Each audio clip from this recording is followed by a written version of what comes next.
مسجد کے اندرونی ہال میں داخل ہو رہے ہیں۔ آپ اس وقت مسجد جعرانہ کے اندرونی ہال کے مناظر دیکھ رہے ہیں۔ میں یہاں عشاء کی نماز کے وقت پہنچا تھا۔ عشاء کی نماز کے بعد بہت دیر یہاں بیٹھا رہا۔ ویسے تو حرم شریف میں یا مکہ شہر میں ہر مقام پر، ہر جگہ پر سکون ہی سکون ہے، لیکن جو سکون کی کیفیت میں نے یہاں محسوس کی وہ بہت کم جگہوں پر ہے۔ اور کیوں نہ ہو، یہ وہ مقام ہے جہاں حضور نبی کریم صلی اللہ علیہ وسلم نے قیام فرمایا تھا، اور یہیں سے آپ صلی اللہ علیہ وسلم نے عمرہ کے لیے احرام باندھا تھا۔ اور یہی وہ نسبت ہے جو ہر زائرین کے دل میں یہ تمنا اور خواہش پیدا کرتی ہے کہ کم از کم ایک بار میں اس مقام کو ضرور دیکھوں جہاں ہمارے نبی کریم صلی اللہ علیہ وسلم نے قیام فرمایا۔ اس وقت میں موجود ہوں مسجد جعرانہ کے بس اسٹاپ پر۔ مسجد جعرانہ کے بس اسٹاپ کا نمبر 436 436 ہے۔ حافلات مکہ کے روٹ پر آنے والے ہر بس اسٹاپ کو ایک نمبر الاٹ کیا گیا ہے۔ بورڈ کو پڑھنے کے لیے روشنی کم کی تھی، روشنی زیادہ ہو تو بورڈ پڑھا نہیں جاتا۔ یہ روڈ سیدھا حرم کی جانب سے یہاں یعنی مسجد جعرانہ تک آتا ہے۔ یہ راستہ، یہ جو ٹریفک اس طرف آ رہی ہے، یہ ٹریفک حرم کی جانب سے مسجد جعرانہ تک آتی ہے، اور اس جگہ سے یو ٹرن لینے کے بعد بس اپنے اسٹینڈ پر رکتی ہے۔ یہ وہ مقام ہے جہاں سے بس یو ٹرن لیتی ہے۔ مسجد جعرانہ سے متعلق کچھ مزید معلومات آپ کے ساتھ شیئر کرتے ہیں۔ مسجد جعرانہ حدود حرم سے باہر واقع ہے۔ مسجد جعرانہ کو مسجد میقات بھی کہا جاتا ہے۔ یہاں سے احرام باندھ کر عمرہ کرنے کو بڑا عمرہ بھی کہا جاتا ہے۔ مسجد عائشہ مقام حل ہے اور مسجد جعرانہ مقام میقات ہے۔ مسجد جعرانہ مسلمانوں کے لیے ایک خاص مقام رکھتی ہے۔ حج یا عمرہ کے لیے آنے والے زائرین یہاں سے احرام باندھ کر بھی عمرہ کرتے ہیں۔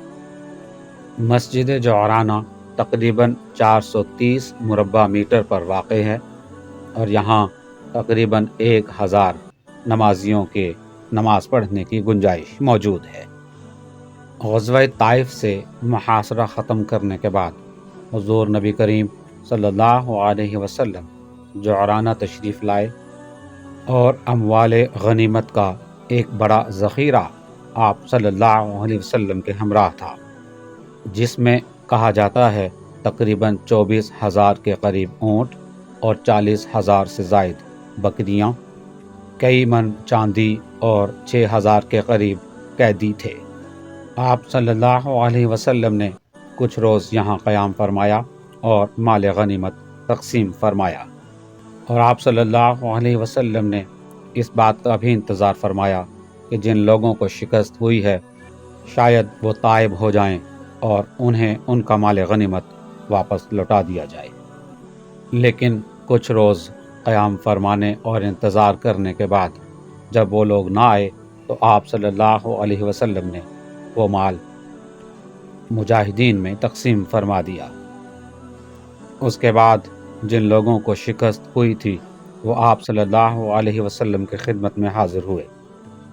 انہوں نے اپنے اسلام لانے کا اعلان کیا اور آپ صلی اللہ علیہ وسلم سے درخواست کی کہ ان کا مال غنیمت اور ان کے قیدی انہیں واپس لوٹا دیے جائیں۔ آپ صلی اللہ علیہ وسلم نے فرمایا کہ مجھے سچی بات ہی پسند ہے، اور ان دونوں میں سے ایک چیز تمہیں لوٹائی جا سکتی ہے۔ تو انہوں نے اپنے قیدی واپس لے لیے۔ جعرانہ ایک انتہائی پرسکون اور پرکیف جگہ ہے اور یہاں سے مختلف اکابرین نے عمرہ کرنے کی تاکید بھی فرمائی ہے۔ مسجد جعرانہ کے پاس ایک کنواں ہے جس کے بارے میں کہا جاتا ہے کہ یہاں نبی کریم صلی اللہ علیہ وسلم نے اپنا عصا مبارک گاڑھا تو یہاں سے پانی کا چشمہ ابل پڑا جو نہایت میٹھا اور ٹھنڈا تھا۔ مسجد جعرانہ کے قریب ہی ایک قبرستان ہے جہاں غزوہ حنین کے شہداء مدفون ہیں۔ غزوہ حنین 11 شوال 8 ہجری کو وقوع پذیر ہوا تھا۔ غزوہ حنین میں جو صحابہ کرام شہید ہوئے تھے انہیں اس جگہ دفن کیا گیا تھا۔ حج یا عمرہ کے لیے جانے والے زائرین جب مسجد جعرانہ سے عمرہ کے لیے احرام باندھیں تو وہ یہاں اس قبرستان میں حاضری دے سکتے ہیں اور اللہ کے حبیب کے پیاروں کو سلام پیش کر سکتے ہیں۔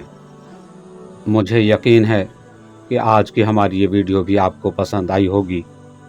مزید دلچسپ معلوماتی ویڈیوز، درس قرآن، جمعہ کے بیانات، علمی اور معلوماتی گفتگو اور حرمین شریفین کی زیارات کے لیے ہمارا چینل سبسکرائب کر کے دوسروں تک شیئر لازمی کر دیں۔ انشاءاللہ بہت جلد کسی اور ویڈیو کے ساتھ آپ کی خدمت میں حاضر ہوں گے۔ تب تک کے لیے اللہ حافظ، فی امان اللہ، السلام علیکم ورحمۃ اللہ وبرکاتہ۔